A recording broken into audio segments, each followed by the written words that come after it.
Sino ako o sino tayo para mabigyan ng pribilehyo na dalawin ng mahal na ina at ng kanyang anak.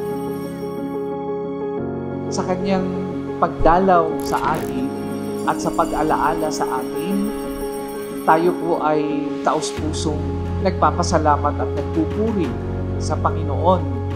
Tayo ay dinalaw ng kanyang ina upang ipakita sa atin ang kanyang pagmamahal, upang iparamdam sa atin ang kanyang presensya. Lalo na ngayong panahon na ito na tayo ay hinahagupit ng malakas na bagyong si Juan.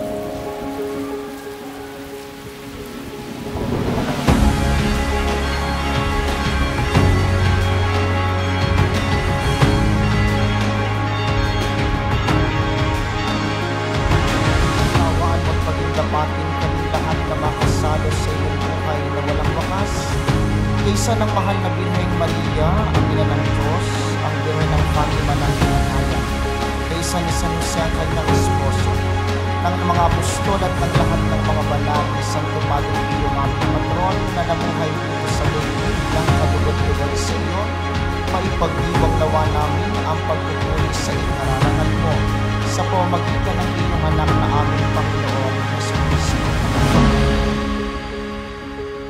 Habang tayo'y nananalangin para sa lahat ng mga may sakit, nananalangin tayo sa biyayang ito ng koronadang kanonikal ng mahal na Birhen ng Fatima, isang biyaya. Ibulong po ninyo kay Kristo mamaya sa komunyon. Sabihin ninyo, Panginoon, sa pamamagitan po ng iyong ina na nasa aming piling ngayon, ang Birhen ng Fatima ng Pinakayan, at sa pamamagitan ni Padre Pio, gusto naming maging tagapamagitan ng kagalingan. Kami po ay bigyan mo ng kababaang loob upang ang pagiging mabuting katiwala sa mga bagay na iyong ibinibigay sa amin ay maipakita namin sa pamamagitan ng aming tunay na pakikipagkapwa.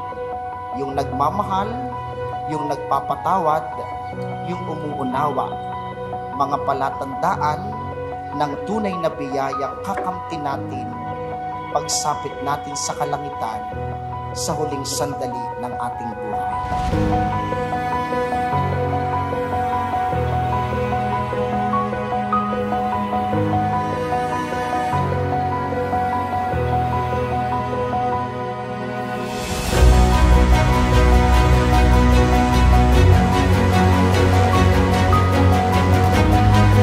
Ang mahal na Birhen ng Fatima po na ito ay tinatawag po namin sa pangalang Imam. Yun pong imang na salita ay nangangahulugan din ng nanay. Sapagkat sa maraming pagkakataon, ang mahal na Birhen ng Fatima na ngayon aming ipinakikilala sa inyo po sa pamamagitan ng aming pagdadala sa Kanya dito sa pambansang dambanang ito, siya din po ay naging ina sa maraming mga taong nakakilala sa Kanya.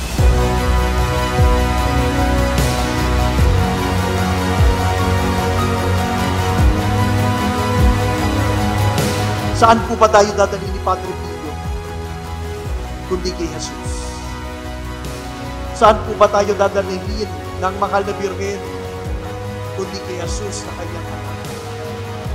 Kaya ang ating pagdidibusyong ito ay higit na naglalapit sa atin patungo kay Jesus upang ang ating mga panalangin sa pamamagitan nila ng mga banal na ito ng simbahan ay maipaabot natin doon.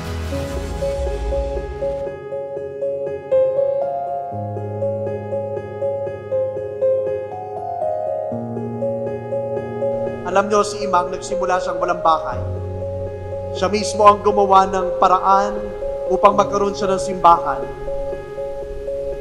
Ang barangay Binakayan, halos di mo naman naririnig. Maririnig mo siya sa kasaysayan kasi ang kawit ay makasaysayan din. Pero negative pa nga tungkol sa labanan. Meron pa nga mga account tungkol sa patayan. Pero sa pamamagitan ng presensya ng mahal na ina, the story changed. Naging istorya ng pananampalataya, istorya ng mga himala, istorya ng mga natupad na panalangin, Parang dito rin sa Padre Pio Shrine, mayroong mga istorya ng pinagaling, nagkatrabaho, nagkatapos, nagkaasawa.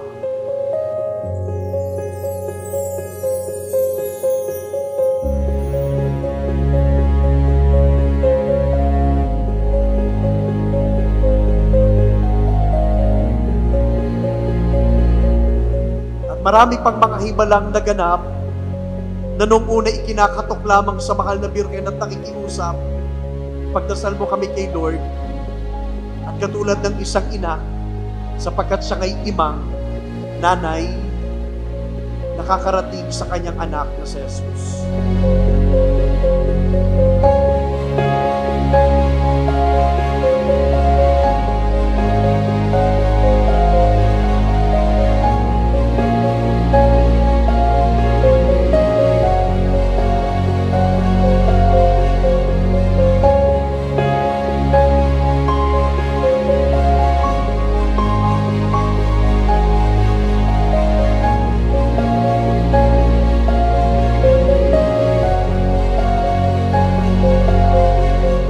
Tulungan sana tayo ng ating mga pinipintakasing ito upang ang ating panalangin ng kaligtasan ay makarating sa langit.